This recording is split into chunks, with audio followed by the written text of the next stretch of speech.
friends from across the globe. Today at GCK Daily, we're looking at the small sins that can dominate our lives. We can look at our lives and see so many small and private sins.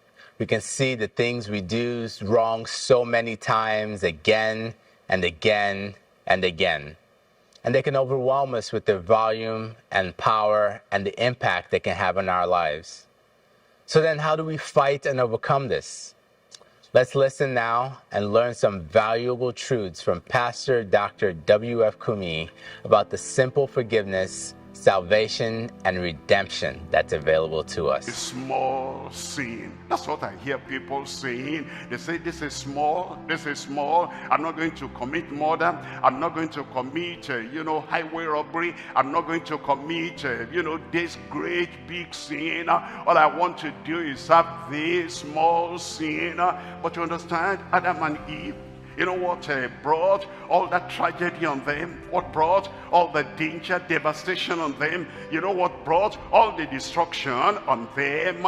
The small sin became dispossessing sin. It dispossessed them from the Garden of Eden and from all the good things that Lord had promised them and provided for them, and the supporting power and the sustaining power and the dominion they ought to have. They were dispossessed of them because the small sin became a dispossessing sin. Maybe you have some good things in your life, some good things going on for you, and when you are going with God, and when you love God, and when you're serving God, and when you say no to every temptation, and you say no to every sin. But as you come into a life of sinning, a life of disobedience, a life of rebellion, the life of the world. Love not the world, neither the things that are in the world. If any man love the world, the love of the Father is not in him. As you go into that and you do what the worldly people are doing, the small sin, a little thing here, a little thing there, because it dispossessing sin in your life. And the peace you enjoyed in the past, and the goodness you enjoyed in the past, and the favor of God you enjoyed in the past, and the presence of God you enjoyed in the past, all that now is gone. You are dispossessed of them. But thank God for another chance tonight. Somebody there is saying, thank God for another chance tonight. Because what we are dispossessed of in our disconnection, as we are reconnected with the Lord himself will bring all that you have lost, bring it back to your life in Jesus' name. You know, for Eve, it was a secret sin. And the serpent said, it's between you and I here. Even Adam is not overseeing you now. Why don't you do that thing and prove what I'm trying to tell you? And then she went into that secret sin. It became a damning sin. The things that people do in the secret, committing sin in the secret. God is everywhere, and he knows everyone, and he sees the heart of everyone, and he sees the actions of everyone. And that secret sin then damns the soul, that they are not able to be with the Lord. And the Lord signified that in driving them out of the Garden of Eden. But reconnection is possible today, for you, for me, for everyone. As you come to the Lord, and you're not giving excuse like Adam and Eve gave excuse, and you said, yes, it was secret, but God knew it all. It was a damning sin, and the Lord will forgive, and the Lord will pardon. He'll take the damnation away, and forever you will ever be with the Lord in Jesus' name. It was a suggested sin. If you're a Christian already, you're born again already, and you have made your commitment to the Lord, your consecration to the Lord, that in the day and in the night I will live for the glory of God. In the day, in the night, wherever I am, my hands, my feet, my mouth, my eyes, my ears, my thoughts, my brain, everything I have will be to the glory of God. That's the commitment, consecration you made. But now a suggestion is coming from a child of perdition, from a son of Satan, from the serpent who was working for Satan, and is suggesting, why don't you do it? There'll be nothing to it. It will make you better. It will make you richer. It will make you this and that. When you follow a suggested sin like that, it becomes a domineering sin. It will have domination upon your life. It will have such authority, and to now shake it off, it will be difficult. You can invite sin with one finger. The 10 fingers will not be able to push them away, because that suggested sin becomes a domineering sin. As we listen, we've discovered a few key points from this message. Number one, a small sin brings about all sin. All things start small. A race car moving starts slowly, but once it builds momentum, it can race around the track at incredible speeds. A child starts small in the womb of his mother and grows and grows. In the same way, sin starts small, an idea from the world, your flesh, or Satan. It festers and forms tentacles as you think about it, and soon it gives birth to damning desire. We must fight even the small sins and refuse to give in. The second thing we've learned is that secret sin destroys like public sin. There are many people out there that think their private sin has no influence on their public life. They hide their sin, they cover it up, they do it in secret. They tell themselves that it has no impact on others, but it does. God sees and knows.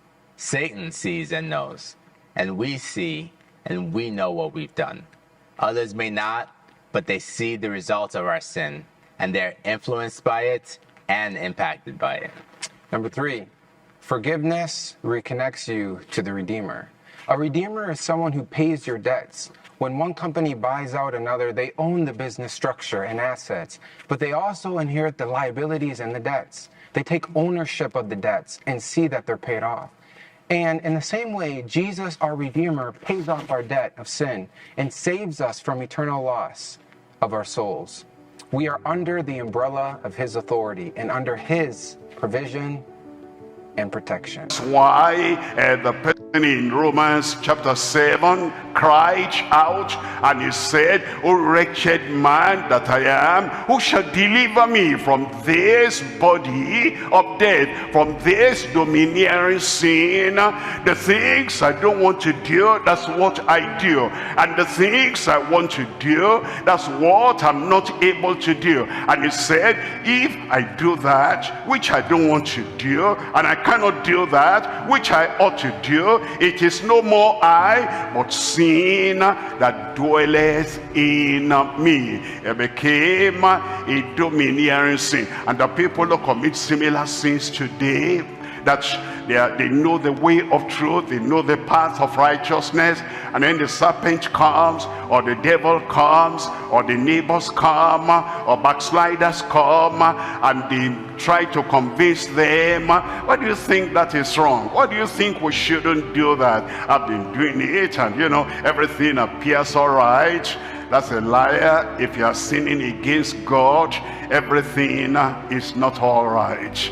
And you know that, and Satan knows that, and God knows that. He says, I've been doing it, and everything is all right. And then, like the serpent beguiled Eve, and like Eve deceived and gave it to Adam, you now commit a similar sin. It becomes a disinheriting sin, that the Lord will say, I disown them, I disinherit them. I thought I'll take them, the children of Israel, out into the land of Canaan before, but now that they're far away from me, because their similar sin became a disinheriting sin. But thank God tonight there is solution.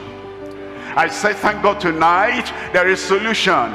If you will take the solution, that solution will come to you tonight in Jesus' name. Look at John chapter 10. I'm reading from verse 10. John chapter 10, we're looking at verse 10. The thief cometh not but for to steal and to kill and to destroy. That's what the serpent did. He saw that Adam and Eve were well connected to the Redeemer, well connected to the Creator, well connected to the God of heaven and earth, and things were going on well with them. And then he came so that he will steal, he will kill, he will destroy. That's what brought the disconnection. But now Christ has come. The Savior has come. The Redeemer has come. They want to forgive all your sins, he has come. And they want to heal your body, he has come. And they want to give you super abundant living, has now come. It's now in your hand. It's a unique reconnection as you receive him, as you accept him, and you say, all that happened in the period of disconnection, I'm going to abandon everything, and I come to the Lord. Grace will flow into your life. Mercy will flow into your life. Forgiveness will flow into your life. You will have the salvation of God from heaven in Jesus' name. The thief cometh not but for to steal and to kill and to destroy. I am come that they might have life. You'll have life. Where are you?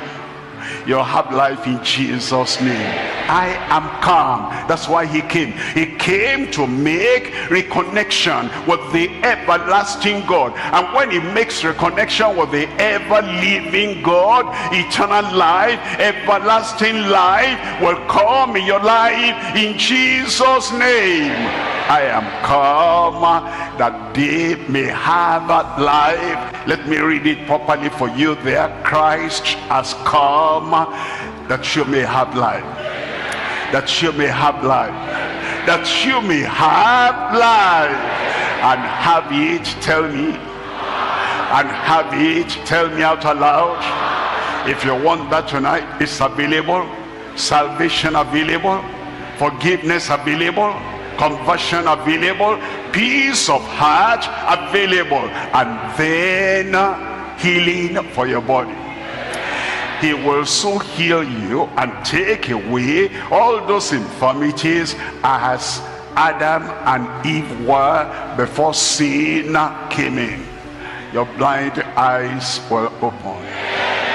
Your deaf ears will open. The dumb tongues will speak freely. And the lame will rise up and walk. That cancer will vanish away. Tuberculosis will not remain there. You have life and you have it more abundantly. You will be made whole. You will be healthy. And everything that has come from Satan, the Lord will command Satan, pack your load and go. And that thing will live your life in Jesus. Now, I know there are some of you that are participating in small and secret sins. You may look great on the outside, but on the inside, it's a different story. You're dying by degrees and there's no one to help. Well, I have good news for you. The Lord is offering you full redemption. He's offering you forgiveness from your sins, a new life in his name, in his kingdom, under his grace and loving presence and authority. Accept his offer for forgiveness and pray for a new life. Pastor Kumuyi now comes to lead us in the prayer of salvation and healing. Accept the Lord's offer right now to be given the new life that God has for you. I'm going to pray with you now. Father, in the mighty name of Jesus, you are a loving God, a merciful Father. You said you will show mercy to everyone. And whosoever comes to you, you will not reject, you will not cast away. Lord, all these who have come, one and all, without exception, forgive everyone in Jesus' name. Wipe away the remembrance of their sin. Lord, I pray you give them the freedom that they not go back into those sins anymore in Jesus' name. Let the grace of God flow into their lives and real salvation from you flow into their lives. Grant them the peace and the joy that comes with salvation. Confirm it, O Lord, in every heart, every life right now. In Jesus' name we pray. Praise the Lord, it is done. Your sins are forgiven. Say, my sins are forgiven. You have salvation. Say, I have salvation. Confirmed in Jesus. Praise the Lord. The Lord said, it shall come to pass. And then it came to pass. Healing shall come to pass. Miracles shall come to pass. Deliverance shall come to pass. And when you hear the final amen, it has come to pass. Your blind eyes will open and see. Deaf ears will hear. And if you're on crutches, after the prayer, throw the crutches aside, rise up, in the name of the Lord, you will walk. If you have braces on your leg, or you have the shoe because one leg is shorter than the other, after the prayer, remove it, everything will grow out normal. Cancer will disappear. Every kind of sickness will move away from your life in Jesus' name. It shall come to pass. Where are you? It shall come to pass. You raise up one hand and lay the other hand on yourself. Father, we thank you. You are a loving God and a mighty God that cannot fail. Lord Jesus, your Savior, your healer, your Redeemer, your Deliverer. Lord, I pray everyone now will receive their healing in Jesus' name. Receive deliverance in Jesus' name. Receive your miracle in Jesus' name. Supernatural liberation for everyone now in Jesus' name. Blind eyes be opened and begin to see. Layman, rise up and walk. Those who have braces or any form of deformity, the hand of the Lord is touching you now. Walk normal, stand normal in Jesus' name. Deaf and dumb, you receive your hearing and receive your talking. Lord, every form of miracle needed by the people, confirm it right now. Confirm it right now. Let there be miracle liberation everywhere here, all over the country, all over Africa, beyond Africa, in Jesus' name. It is done. It is done. In Jesus' name we pray. It has come to pass. It has come to pass. You have any blind person, test them, you'll see, they can now see. Any deaf, any dumb, test them, they can now hear, they can now speak. If you are lame, put the crutches aside, rise up and walk. If you have braces on you, loose the braces and then rise up and walk. Miracles are taking place, cancer is healed, all those things are gone. Rejoice.